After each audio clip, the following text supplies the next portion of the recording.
Your Honor, may it please the court and the general populace, I have uncovered yet more evidence of cronyism and racism continuing with the Washington State Liquor and Cannabis Board and this time the Department of Commerce. It appears that this individual by the name of Mary Ferguson, who is the program manager for small business finance and community support under the Office of Economic Development and Competitiveness for the Washington State Department of Commerce, is a criminal. And she does what I believe to be criminally negligent or reckless acts. So I have some questions regarding this person, and it appears that she has connections in Juneau. I have the full report, and I start here with the Renton Municipal Court, 1992 case. Went by Deems at the time, theft in the third degree, gross misdemeanor. Then in Alaska, we have this case, Juneau, 1994, perjury. That's a felony. Now, no contest plea prior to conversion. Okay, y'all can read the report there, and I have the full report, which I'll be publishing in due course. But furthermore, this person filed a petition for divorce just 5 months ago and is financially compromised. There we see it right there. Now, again, I have the entire report as well with the divorce petition. And when you finish seeing this video, you'll know that the entire social equity program, including the grant administration, must be administered as the law already existed, with all funds owed dispersed immediately. And as to that, we need AG Nick Brown and Governor Ferguson and the state auditor to convene a citizen review board in which I will be a member to monitor the actions of both the Liquor and Cannabis Board and the Department of Commerce from now until perpetuity.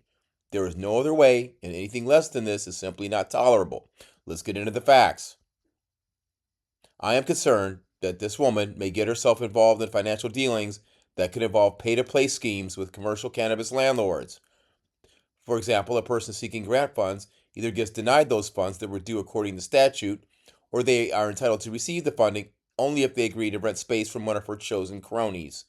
This echoes everything I stated to His Honor Chris Lanese in my oral argument last month on April 17th, involving the condemnation and elimination of televised public comment before the Liquor Cannabis Board, just as Black and Brown finally became stakeholders who will do their research into this abusive juggernaut that is the Liquor Cannabis Board and the Washington Department of Commerce. It's Scylla and Charybdis if you prefer the Greek tragedy and comedy series.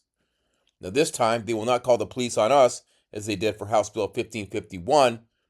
What's that? Did they call you out here for the cannabis meeting going on right now? I'm just curious why you were posted up right here at this. Oh, we're just hanging out everywhere. Right. Okay. We're kind of all over the place. All right. So I've seen you It's here about for. the campus. Yeah. No worries. I just seen you here for a while, so I didn't know. Cool.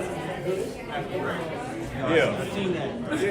They call state control bill. I talked to them. I asked them. I said, "Did y'all come out for this meeting?" They said, "No, we're just hanging about campus." And I said, "That's funny." I said, "Y'all hanging in the same I spot." got a panic buzzer. I've been doing this for the last 7 years. That's never happened. What they're trying to do now, they're trying to take our opportunity from us to create generational wealth. Period. It's just. They already hijacked it for 10 years, y'all. You guys gotta understand that. Sean Kemp ain't black owned. We have 0 black owned in King County. I think We will indeed call the police on them.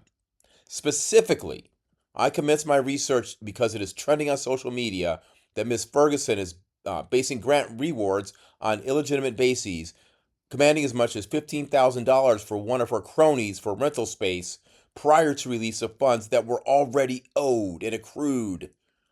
This is yet another bottleneck to Black and Brown and cannabis by design.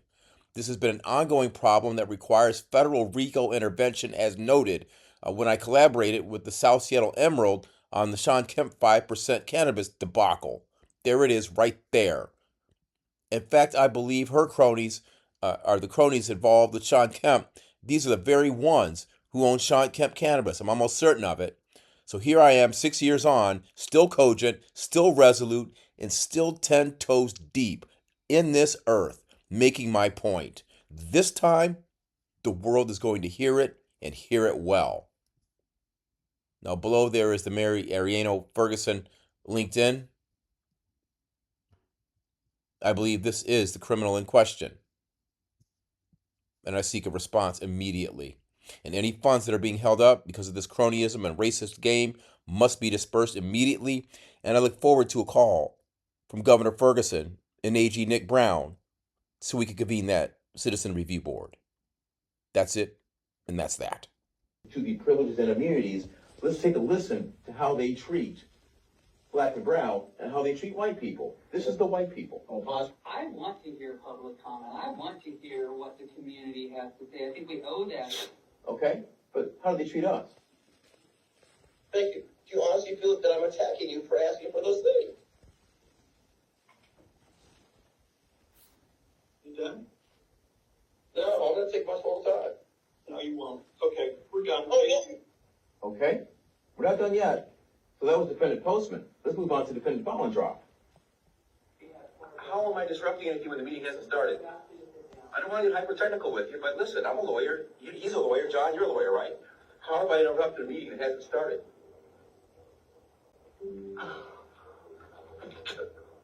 Don't mess with me, guys.